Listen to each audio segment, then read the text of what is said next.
Hey there, how's it going? Good afternoon. This is the little town of Ukiah in Mendocino County, Northern California, the area where I was raised.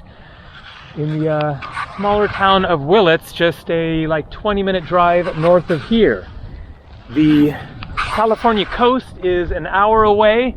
The towns of Mendocino, Fort Bragg, and then a couple hours north is Eureka and Arcata. I graduated from Humboldt State University in the Redwoods right near Arcata back in 2002. So I'm going to give a very quick recap of my life up until I was 18 when I left on my first international solo traveling trip back in 1990. And this video is going to be about the story of my very first day of traveling when I landed in London, England. But I wanted to give just a, very quick recap just to give a little bit of context here. So my parents were raised in Southern California, the Los Angeles area. My father worked in the hospital and he had this job offer in Vancouver because of a guy who was Canadian who worked at the hospital there. And my parents wanted to get out of Los Angeles, and so they took this offer, moved to Vancouver, Canada, lived there for 2 years. I was born there, and then for various reasons they decided to move back to the United States, back to Southern California. They moved back. I was a year and a half old at that time. And then after only a year or so, they did the escape from LA thing again and headed north, first to Glen Ellen, a small little town in Sonoma County, which is south of here. And then my parents bought land outside of Willits, a raw piece of land, no structures on it at all, and proceeded to start building a house and various other things, a shed, a little cabin, dug out a pond. I could go on for hours talking about my childhood there and would love to do that at some point. But my childhood was quite adventurous. We went on backpacking trips in the Marble Mountains, which I have shown as I have gone back there and done backpacking trips of my own as an adult, including the last time 4 years ago in 2020. We went on road trips to Yosemite National Park and Lassen and various other places. As I've talked about, my Aunt Chris, my mom's sister, took me on a 2-week road trip around the West when I was 8 years old in the summer of 1980, but I never went outside of the country until I was 18. So I had the interest in travel when I was a teenager and finally decided to do it. I graduated from high school when I was 17 years old in 1989. I graduated a year early because I skipped 8th grade. My friend Abram, who many of you know,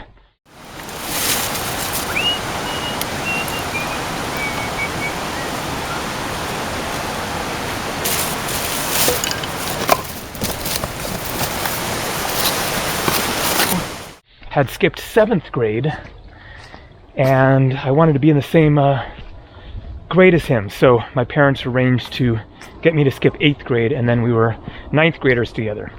I'm glad that they did that because my whole life would be totally different if you added that extra year. I graduated from high school in 1990. Who knows what I would have done? Very likely I would have, wanted to travel anyways. But so after graduating from high school, I went to 1 semester of community college right here in Ukiah. My mom was living here then. My parents had gotten divorced when I was 15. I moved with my dad down to the Bay Area and went to my last 2 years of high school there, Oakland and Berkeley. My mom then moved to Ukiah here. And so after graduating from high school, then I moved back up here and lived at my mom's house for the fall of 1989, went to Mendocino Community College right here in Ukiah. But I was just really ready to, get out there and see the world. So I got the money together through various means. I won't get into that now, but it wasn't a lot of money. but the trip wasn't paid for by my parents.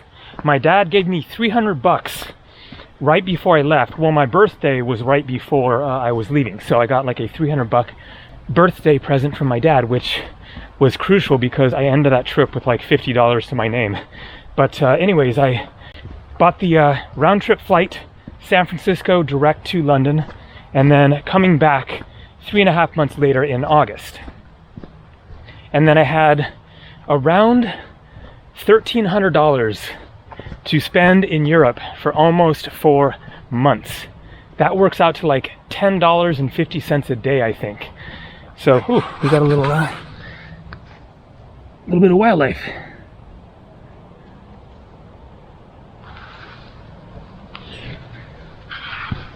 Now, this was 34 years ago. Things were a lot cheaper. Hostels were a few dollars. But even then, this was a bare bones budget. I didn't, really understand exactly what I was getting into, but, I made it to work in the end. So, let's get to the story finally. After the flight to London, I land around late morning. I was expecting rain because, of course, that's just, what it does a lot in the UK. And so I landed, and I was wearing a long sleeve shirt and I think another shirt over that or something. And I step off the plane, get into the airport and then get out of there and go to the train, and it's like super hot and sunny. It's like a brilliantly sunny, warm day. And I think maybe like my t-shirts were packed away and hard to get to or something, but to the best of my recollection, then I was kind of stuck wearing this long sleeve shirt through the day, kind of thinking, okay, well, I'll, pull my stuff apart and get a t-shirt out, once I get to where I'm trying to go. And so I just kind of tolerated this hot day in a long sleeve shirt. So where I was trying to get to go was a campground. I wanted to stay in a campground for the first 2 nights in order to be able to like spread my stuff out and just like get ready for the adventure ahead, rather than going to a hostel. I knew about hostels, but I just didn't want kind of the cramped experience and lots of people around. I just wanted to be able to like have my own space and literally take everything out of my backpack and kind of reorganize it and have a little bit more peaceful experience instead of hostel in the middle of London. So I didn't plan to explore London, and in fact I never explored London on that trip. I never saw the Thames River, even when I came back to catch my flight later. So this was before the internet, of course, before smartphones, Google Maps, all that kind of stuff. And so I had a paper map of London, and it had symbols for campgrounds and various other things. But I think that I had one in particular in mind, so I had a guidebook, which was especially essential back then. It was the Let's Go Europe. And so I probably found out about the campground through the guidebook. So I had the name of the campground, but didn't quite know where it was. And so I think that it was in the airport that I got this map of London, and then it listed campgrounds. And so I saw where this campground was, and so I was shooting for that place. So I take the London Underground from, I think it was Heathrow Airport, get into the city center somewhere. Things get a bit vague here. Of course, this was a long time ago. But, I got off at some London Underground stop that I guess that I thought was near this campground, or maybe I knew that I was going to have to change or something. But keep in mind that I had landed somewhere around like 11 or 12 in the morning. And so I, get into the city of London, and then I think that I thought that I was close enough to this campground to walk to it. I'm in full-on city area. And so I walk out of the London Underground and am kind of overwhelmed by, the full-on city experience. I'm basically a country boy. I'd been here in this little town right before that. Actually, no. I had moved to my dad's after going to school here, back to Oakland, where I'd lived for the last 2 years of high school. And so I was actually there for the last few months before I caught the flight out to Europe. But, you know, it was a new city. It's all different, and London is intense. And so I'm walking around trying to follow this map and get to this campground, and just having a really hard time reading the, you know, map and then comparing that to the street signs and dealing with, you know, wrong side of the road, or I should say left side of the road. Of course, they drive on the left there. And just all of the factors of having that warm shirt on a hot summer's day, and being exhausted from the overnight flight, barely sleeping on the plane. And so I'm just all discombobulated, and then trying to navigate this unfamiliar city. My first time out of the country, just 18 years old. So I end up just like walking all over the place, trying to figure this out. And then finally I just like take a seat and have like a little sort of mini breakdown of just feeling totally overwhelmed. Nobody to turn to. I can't, you know, call my parents. I don't have a, you know, there's no cell phones. And so I just take a seat and just like, okay, stop everything. Let's stop wandering around and kind of think about this and try to figure out what's the best way to go. And so while I'm sitting there trying to, you know, collect my senses and figure out how to solve this conundrum of finding where I want to go, then I pull out the map and am looking at it more closely, and I realize that I have confused two symbols that look alike. There's a triangle, and then there's like a triangle with a line on top. And so what I've been trying to find this whole time turns out to be like a tourist office or something like that, and not the campground, which wouldn't make sense anyways if you think about it, that a campground would be like right in the middle of London somewhere. And so finally I realize I have been totally going to the wrong place this whole time, and realize, oh man, it is like way on the edge of the city somewhere, and London is spread out. And so I've just wasted hours and hours. I'm exhausted, I'm hungry, I'm hot, and I think I even like had to pee really bad and was just procrastinating on going to a restroom, like finding a public restroom in London.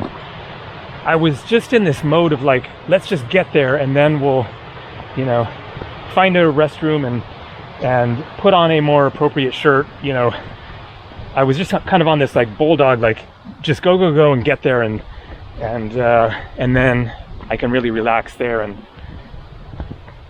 take a seat in a break or whatever. But in the meantime, it was just taking forever to get there. So finally I realize that I am totally headed in the wrong direction. I'm on a fool's mission trying to find this campground that is totally somewhere else. And so I think at that point then I decide to take the London Underground out to that area. I forget, it gets all hazy here, but it takes more time. I end up, you know, walking around more. I think I, you know, stop and ask some people for a little help or whatever. But finally, I come to the conclusion that the only way to deal with this is just to catch a taxi. It is like late in the afternoon at this point, maybe 4 or 5, or maybe even later. There was more that happened there that I can't remember because that was just too long ago. But after hours and hours of wandering around London, then finally I just kind of give up and find a taxi and give him the name of this campground. And so we start heading that way. And I just remember that taxi ride took forever. It really felt like he was, you know, going around in circles to drive up the price of the taxi. Maybe not. I mean, we're dealing with, you know, surface streets of London. Probably not, but I just remember feeling like, man, we're just like going all over the place, taking, turns left and right.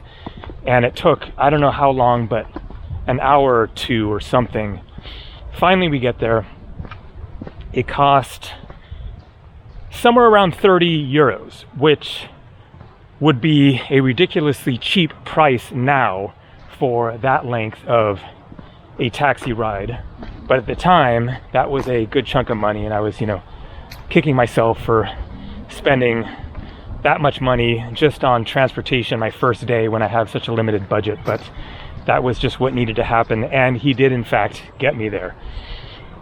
By the time I arrived, it was around 7 or 8 p.m. Basically, it had taken like 8 hours to get from the airport to the campground. If I had any idea, then I would have just gotten a taxi from the airport and saved myself a whole lot of hassle. But, traveling is necessarily an unfamiliar experience. That is the point. When it's all new, you don't have a step-by-step instruction, even if you have a guidebook that explains every last detail of how to do it, especially when it is your first time disc golf basket. And so that is just how you have to do it if you want to travel the world, is jump and learn how to swim. You can read about it, you can watch videos, you can have a good comprehensive guidebook, and certainly research and preparedness is important, and you can minimize a lot of hassle and dealing with scammers and getting overcharged and all that stuff by being more prepared. Preparation is obviously important, crucial. Here's where you shoot the disc to the basket. Same rules as golf, essentially. Another one down there. So you want to, prepare as much as you can, but you can't prepare for everything, and it is just going to be a confusing experience. Your first time traveling, your first time to a particular country, your first time to a city in a country maybe you've been to before, but it's all unknown, and you're not going to have advanced instructions on how exactly to buy a ticket for the metro and the various other things that are going to come up. You just can't know it all. So that is just part of the traveling experience, the thrill, the frustration, the challenge that goes along with exploring a large world. But in the end, then, I was glad that I'd made it to a campground. I had a tent and a sleeping bag, sleeping mattress, so I was prepared to camp on that trip. That is one of the ways that I saved a lot of money. I didn't camp the whole time, but mostly camping, hostels, and a few hotel rooms on that 3.5 month trip. But I stayed at the campground for 2 nights, and so I had the whole next day to just kind of get ready. Not that there was a whole lot really to be done, like with my stuff or whatever, but just to mentally prepare for the adventure ahead, which was going to be a hitchhiking adventure. I had a Eurail pass, so this is the 18th basket. You shoot from up there, and then the basket is, where is it? Oh, it's a little bit further than usual. It's over there. So I had a Eurail pass for this 3.5 month trip, but it was only for 2 months, the Eurail pass, and so there was going to be a month and a half in which I didn't have the Eurail train pass. So the plan was to hitchhike around the British Isles, the United Kingdom and Ireland, and then start the train pass after about a month, which is what I ended up doing. So I stay for 2 nights at the campground there, and then the next morning, get up, pack up the backpack, the tent, and I think that I caught a taxi from the campground one way or another. Then I got to a freeway on-ramp somewhere. I have no idea how I figured out where to start this hitchhiking out of London, but somehow I found it, and I just step onto the on-ramp with my backpack, and stick out my thumb going this way because they drive on the left, feeling at the time like, man, is this the stupidest, craziest thing I could have planned to do, or is this, you know, gonna work or what? And sure enough, within 10-15 minutes, a lorry driver, lorries are the British trucks, not a big semi, but like a, you know, a big truck with a storage thing in the back for hauling whatever. It stops, pulls over, and boom, I am in. He takes me a long ways out into England, heading towards Cornwall, and my adventure had begun. I hitchhiked all over the United Kingdom and Ireland for the next month.